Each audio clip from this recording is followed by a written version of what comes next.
agricultura no Brasil, atualmente desenvolve ferramentas para a implementação de programas de sanitário em agricultura e fazendas.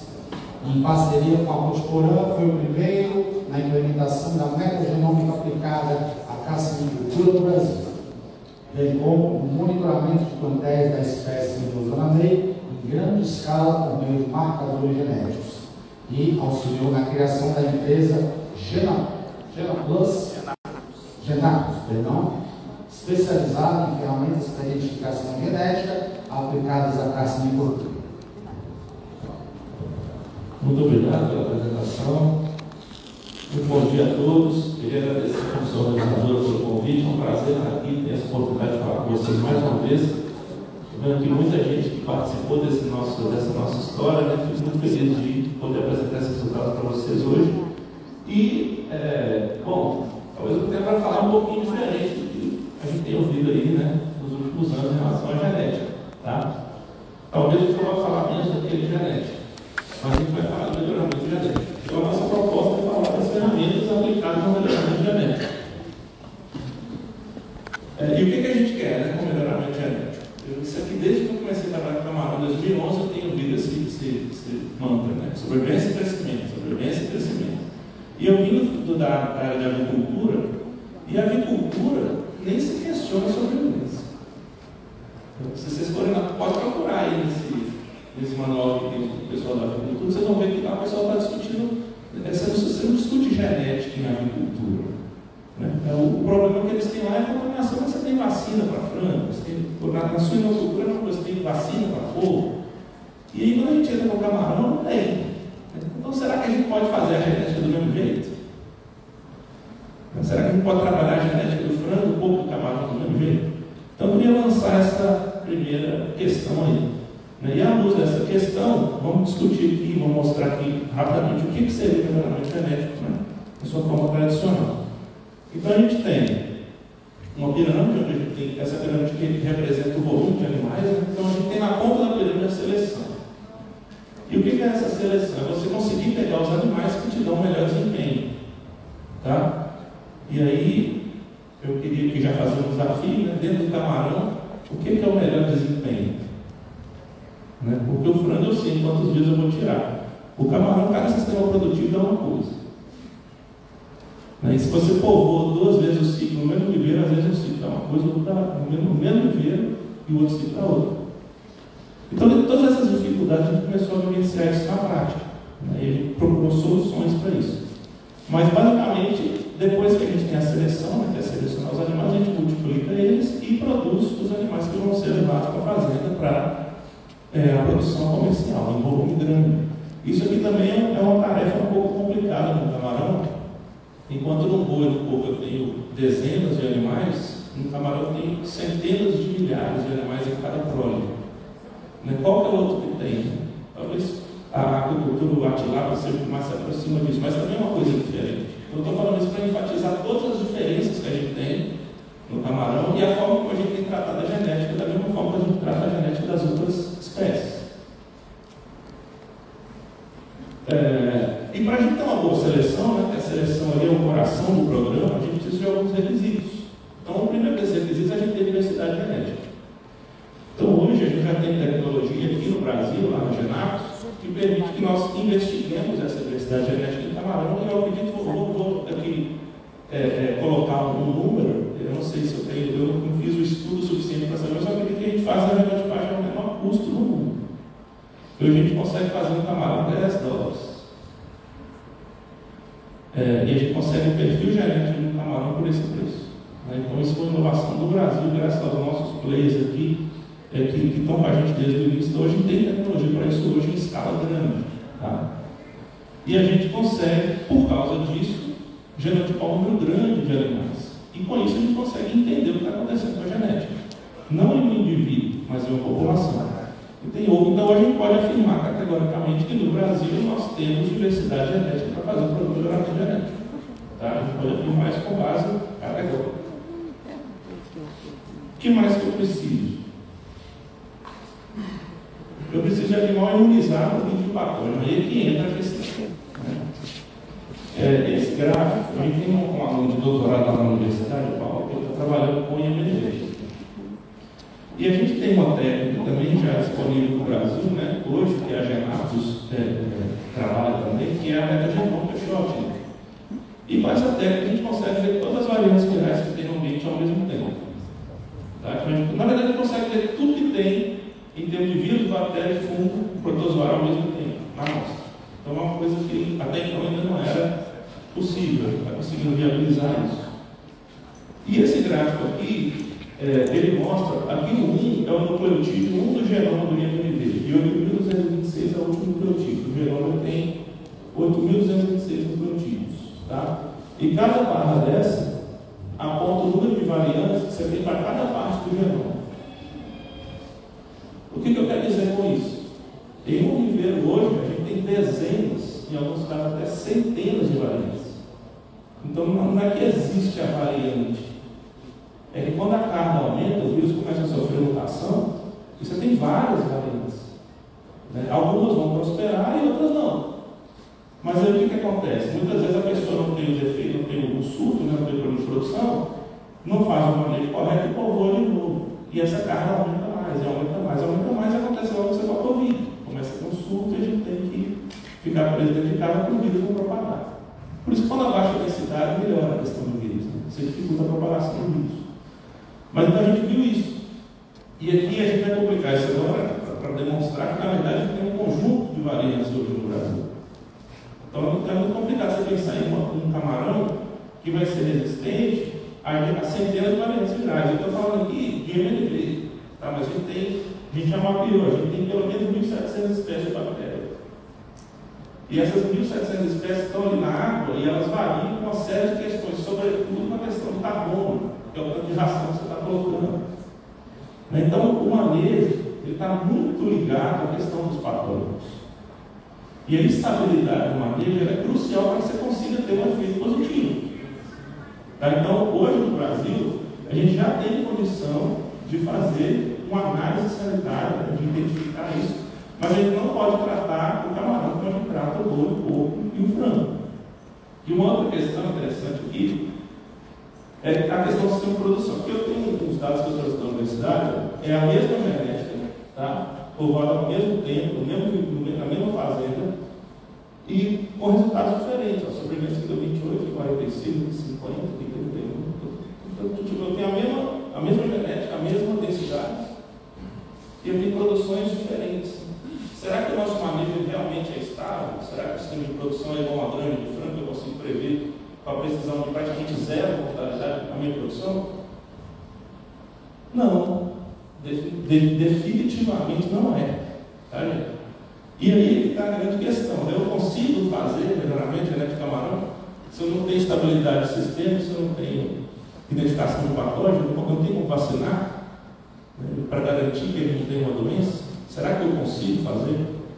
E aí a gente vai mostrar alguns dados aqui da Botiporana, né, que é a nossa parceira aí já desde o início, foi quem nos incentivou o desenvolvimento dessas tecnologias.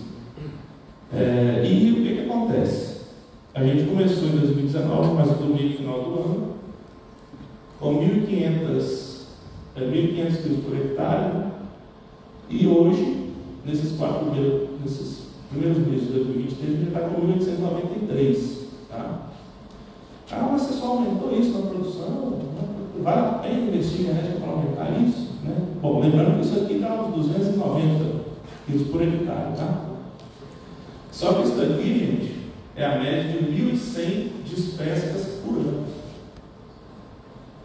Então isso aqui é muito estável. Então a gente tem um sistema de semente intensivo e a gente está conseguindo uma progressão de produção estável. E aí para quem, mas ele não mostrou o desvio padrão aqui, deve ter vivido que produz muito, então pronto, eu fiz aqui, ó. Tá aí. São 4.776 despescas que a gente tem dado ali em 4 anos. E olha só o que aconteceu aqui. A gente está partindo aqui dos 1.500 para os quase 1.900. E tem um detalhe, que talvez seja o maior produto do programa. Olha como a variação era maior no início e agora ela está diminuindo. Então a gente está conseguindo chegar, apesar de todas as variáveis que tem no sistema de produção do camarão, a gente está conseguindo chegar a uma posição estável. mesmo com variação de época do ano, mesmo com variação de estabilidade, mesmo com variação, às vezes você tem a variação na hora que você despesca, você despescar, você despescar depois. Mas assim, como que faz isso? Né? Porque geralmente, ó, se eu fosse um cara aqui que quisesse falar, não, a genética é a solução, eu pegava só esses que estão, cada pontinho desse é um primeiro, né? Eu pegava só esses que estão altos aqui, ó, isso aqui está dando 3.000 tantos quilos por hectare, tá vendo? Eu tenho, a gente tem lá, não é pouco não, a gente poderia pegar aí, facilmente aí, dezenas aqui de espécies aqui, que a gente teria principalmente os viveiros menores, que a renovação de água maior. Só que isso é a realidade do produtor. Se você vai ter isso sempre, então não, a genética ela tem que atender a realidade. A nossa realidade hoje é o sistema semi-intensivo. Certo? E o sistema semi-intensivo tem variação. Não é igual o frango, não é igual o porco que você controla tudo. Então a gente tem que trabalhar a genética desse jeito. Então a gente conseguiu lá, e isso aqui é um trabalho em equipe tanto, tá? Chegar num resultado progressivo e constante. Que a gente acredita que esse sim é o propósito do programa Melhoramento Genético. Tá? E como que você faz isso? Né? Como é que você consegue fazer? Como é que você consegue estabilizar todos esses pontos de variação? Bom, a gente hoje tem aplicado o que a gente chama de trilha de GSM, a gente tem que controlar genética, sanidade e manejo. Um só controlar não resolve não. Então se eu tenho só a genética, mas não tenho controle da sanidade e do manejo, não adianta. Se eu tenho só a sanidade, mas não tem controle nem da genética e do manejo, também não adianta. Então na hora que você consegue controlar tudo, você consegue ver o padrão, você consegue selecionar de fato o animal que vai se dar melhor naquele ambiente. Cada ambiente é um ambiente. Você sabe disso muito melhor que eu. Né? Eu quero ver aí quem consegue duas fazendas competitivas. Na mesma fazenda tem diferença. Né? Tem o meio ambiente, tem o de viver, tem o de solo. E o que até então existia como desafio para implementar isso? Né? Tecnologia de identificação genética dos animais é muito cara, agora não é mais. Então, o que a gente consegue fazer aqui no Brasil, com a tecnologia do Brasil, tá? Sistema atualizado para detecção de patógeno. A gente conheceu todos os genomas que a gente tem Primer hoje. Hoje o que a gente faz? A gente desenha marcador genético em região do vírus que não sofre mutação. Então a gente consegue pegar muito mais variantes do que os primers que são produzidos fora do Brasil. Até mesmo porque eles estão lá, eles não têm as variantes para sequenciar que a gente tem aqui. Então a gente também consegue. Registro e monitoramento das variáveis de produção. Bom, isso aqui daqui a pouco eu vou mostrar para vocês que a gente também já consegue. Tá? Gestão de dados de forma precisa e análise de dados de forma integrada. O que é isso? Poxa, eu peguei um lote de reprodutor que tinha 20% de positivo para IMNV. O que vai acontecer com a produção da larva desse reprodutor? Alguém faz essa análise hoje? Peguei um lote de reprodutor que veio da fazenda que o viveiro estava com uma bactéria muito problemática, deu 30% de sobrevivência. Levei para maturação, produzia larva. Como é que vai ser a produção disso? Alguém rastreou isso? O viveiro, quando eu fui secar o viveiro, choveu. Aí o viveiro não secou. Aí eu enchi. Aí a produção deu ruim. Alguém mapeou isso? E se eu despescar mais rápido? E se em vez de dar 7 dias de secar até 3, 4, 5, o que vai acontecer? Alguém mapeou? A gente não tem nenhuma maneira, ainda você já está querendo botar uma genética que resolve tudo. Não tem jeito. Vocês entenderam? Não tem. Não tem. Você pode tentar aí que você não conseguir, não. A gente tem que entender uma lei. A gente tem que saber o que é melhor em cada situação. E nesse aspecto aí, então a gente resolveu, vamos fazer. Vamos atacar a moça com a bala que ganhou. Então a gente resolveu, tivemos a ideia, parceria com a Coipona para desenvolver o sistema. Jogamos um projeto para a FINEP, precisava de dinheiro para fazer, a FINEP aprovou, segundo lugar nacional. E o que é esse sistema? É um sistema que vai pegar todos os dados, vai botar a inteligência artificial e vai falar assim, olha, quando você pega lá com 20% de linha, povoa no viveiro do jeito tal, choveu no dia tal, você pescou no dia tal, deu tanto de produção. Será que é possível? Vamos lá. Já está operacional, boa parte dele. Tá? Então, hoje a gente tem todos os dados. Aqui, ó. Tem dado de... E a grande sacada também é que melhora muito a questão da gestão da empresa. Né? Porque você começa a ver o que estava errado, quando você cruza o animal errado, quando o cara estava colocando a ração errada, você começa a ver todas as falhas que tem ali, porque é um sistema de gestão. Você implementou ali, você vai ter todos os dados de gestão que você vai colocar. E por meio disso aqui, o que a gente faz? A gente entra com os dados, a gente tentou simplificar ao máximo, tentar os dados, mas você tem lá gerência de unidade de lavra, gerência da parte sanitária, dados de fazenda, dados de quarentena, dados de linhas puras da parte da genética, dados de maturação, dados de agricultura. E isso é modular. Em toda fazenda tem tudo isso. Então isso aí pode ser modular de acordo com a necessidade de cada um. Certo? Mas o que é a grande questão aqui? É que agora você tem o controle. Então você sabe, aquele reprodutor ficou mais tempo na maturação. O que vai acontecer com a produção? Você sabe, aquele animal, ele, na hora que ele entrou na maturação, ele estava com sintoma de alguma coisa e a gente não tirou ele. Ou a gente tirou ele. Você tem como rastrear. Tá? Então a gente rastreia, inclusive no campo genético hoje, a gente rastreia tudo. A gente consegue saber qual que é a genética que está no campo com precisão. Ok? A gente também rastreia a sanidade. Porque aquela história, eu fui na fazenda, peguei os gordos, fui na fazenda, peguei o animal que estava bonito e botei na maturação. Qual que é o seu critério de levar o animal para maturação? Ele está bonito. A gente vê isso. De fato, qual que é o seu critério de selecionar a genética? Não, eu botei na fazenda que estava com doença e peguei os que não morreram. Essa é a genética boa. É assim. Só que tem porém, o vírus também está evoluindo, não está mais não. Então hoje o que a gente observa? Você tem muito camarão bonito que tem carga viral. Aí você vai lá e coloca ele para o reprodutor. Estressa ele, faz a vacina na frente, aí aumenta a carga. Aí você vai e pega a larva. A larva ainda não vai ter movido não. Só que a carga dela lá em cima. Aí você povula. Você tem uma carga lá dela assim, partículas virais. Só que o que vai acontecer? Antes do camarão dar 10 gramas, você vai ter problema. Se a carga vai ficar tão alta, certo? Vai ficar tão alta assim. Obrigado, hein? E isso vai contaminar seu viveiro. E isso vai falar que a culpa é da genética. Mas a culpa não é da genética, não. A culpa é que você colocou a larva cheia de carga viral lá. Então você tem que ter um controle sanitário, não é para eliminar o vírus. Vocês não vão conseguir eliminar o vírus. Pra vocês terem ideia, agora publicaram aí. Agora não. Já tem até esse vírus novo do Thales que se identificou. Esse vírus, ele, na verdade, já tinha sido identificado num estudo que eles fizeram o viroma do crustáceo. Então a gente tem vários vírus do crustáceo. Não é só esses aí que vocês estão acostumados. E esses vários vírus eles estão lá naturalmente. Na hora que você tira o camarão da situação natural, esses vírus começam a aparecer. Certo? Foi o caso desse. Né? E assim, em muitas situações a gente já tem essa experiência de muitos anos. Eliminar o vírus de um sistema semi-intensivo é praticamente impossível. Até mesmo porque ele regula muito o processo biológico do próprio camarão. A bactéria também. Então eu não acredito que o caminho seja limpar tudo. O caminho é conviver do jeito certo. É não aumentar muito a carga de alguém. É dar a oportunidade para todo mundo ficar ali. E a gente consegue isso como? Controlando carga viral. Então a gente vai possibilitar para a fazenda receber larva que não tem carga detectável. E isso, com o passar do tempo, vai diminuir a carga na fazenda. Nada de um dia para o outro. Na hora que você colocou uma larva com carga, aumenta a carga na fazenda. E isso também não vai conseguir limpar de um dia para o outro. Ok?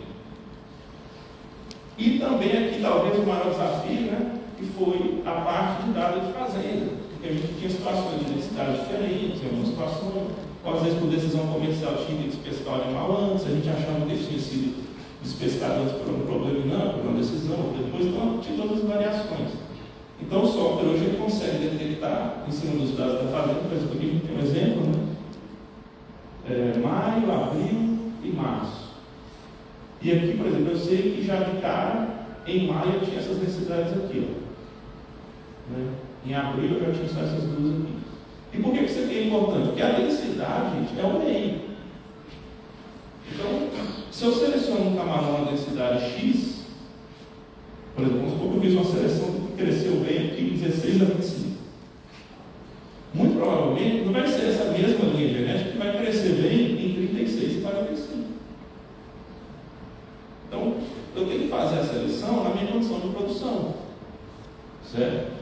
Quando eu faço a seleção na condição de produção, eu vou ter a diminuição daquela variação que eu mostrei lá. Porque eu vou sempre trabalhando com o animal que está ajustado àquela minha condição de produção.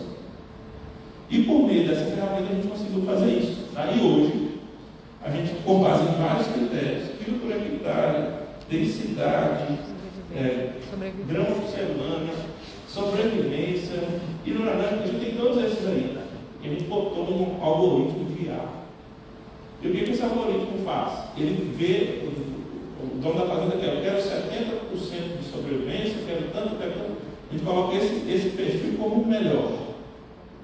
E os outros viveiros vão sendo pontuados com base nesse que é o melhor para a realidade comercial do fazendeiro lá, da pessoa que está querendo produzir o camarão. Né? E aí a gente tem esse algoritmo, a gente faz ele por duas abordagens diferentes, e agora a gente tem nota. Então a gente sabe, essa linha tirou a melhor nota. Essa linha tirou a melhor nota. E aí a gente consegue selecionar a linha pela nota. E a nota leva em consideração todos os critérios. E agora a gente já vai introduzir também, agora a gente falta introduzir a parte da agricultura na IA, a gente vai introduzir. E aí ela vai conseguir dizer para a gente o que eu tenho que fazer na agricultura para a produção na fazenda melhorar. Aí vai dar certo. Vocês vão ver. Eu vou fazer uma palestra para mostrar. Mas olha só, a gente já consegue ver na fazenda. Se tivesse tudo vermelho é porque estava ruim, tá? Então ele está razoável. Mas assim, a gente já consegue ver, por exemplo, tem alguns meses, né, que algumas regiões da fazenda começam a ficar tudo vermelho. Cada balãozinho desse aqui é um vermelho, que foi despescado nele.